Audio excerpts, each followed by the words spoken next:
Hello, I'm Shane Downey, joining you today from the GBTA broadcast studio here at the GBTA Canada Conference in Toronto. Joining me today is Michele Martinson, Director of Sales, Canada for Aeromexico. Hi, Michele. How are you doing? Hi, I'm doing great. Thank you. Thank you for the invitation to speak today. Absolutely. No, it's our pleasure to have you join us today. So, as we go into this, how is Mexico as a market doing for Aeromexico? What have you seen in terms of passenger volumes during the last year? 2022, between Canada and Mexico, we transported over 150,000 customers. I think, the Mexico market between Canada and Mexico has recovered. Um, Primarily, I mean, there's a few reasons. I think one, the borders have, the restrictions on the borders have been released.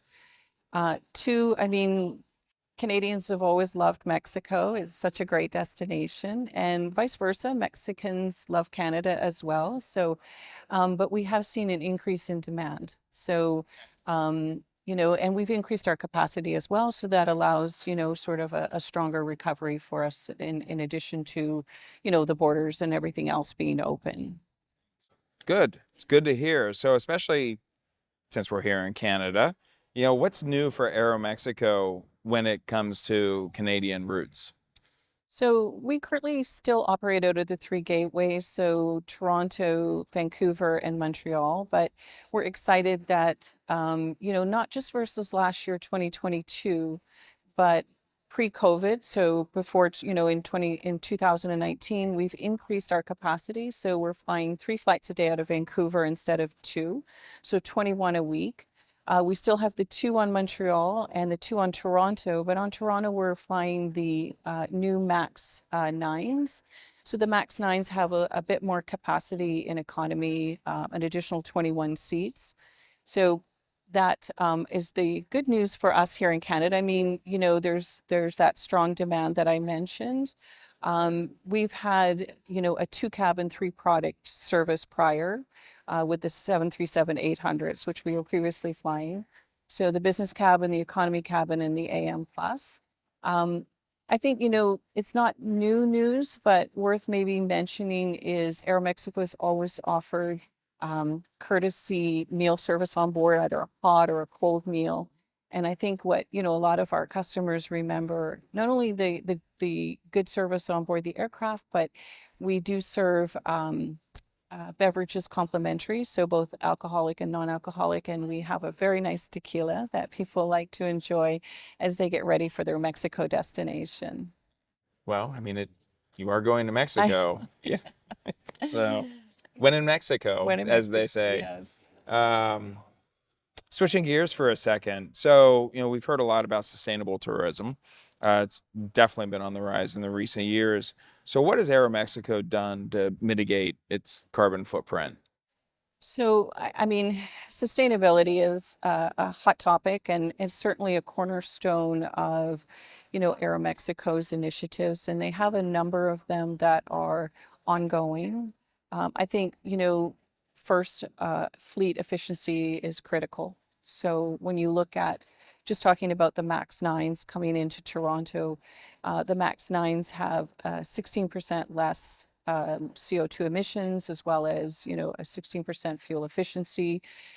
We also have in our fleet the 787 Dreamliners.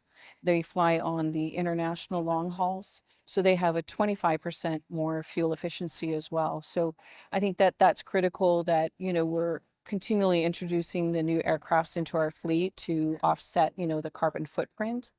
Um, we have a program called Vuelo Verde, Okay. which is Fly Green.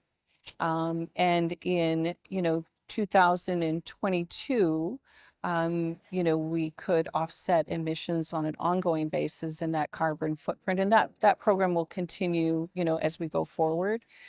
Like other carriers, Aeromexico is always looking for ability to look at how they can reduce single-use plastic. So on board the aircraft, we've swapped out the earbud packaging for recyclable, biodegradable material. And then, those single-use plastics like utensils, food containers, food storage containers, we'll be looking at how we can swap those things out progressively and change that.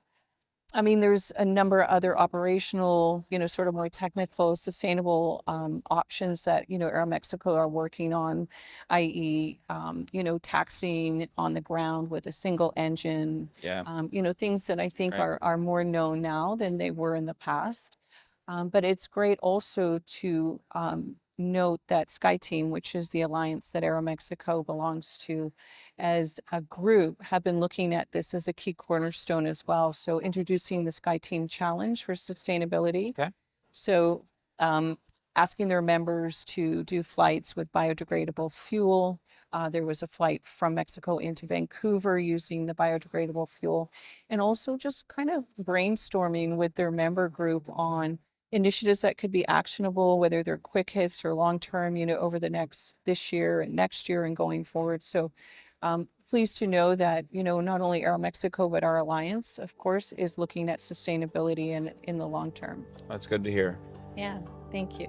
Thank you for joining us today at the GBTA Broadcast Studio. We'll see you next time.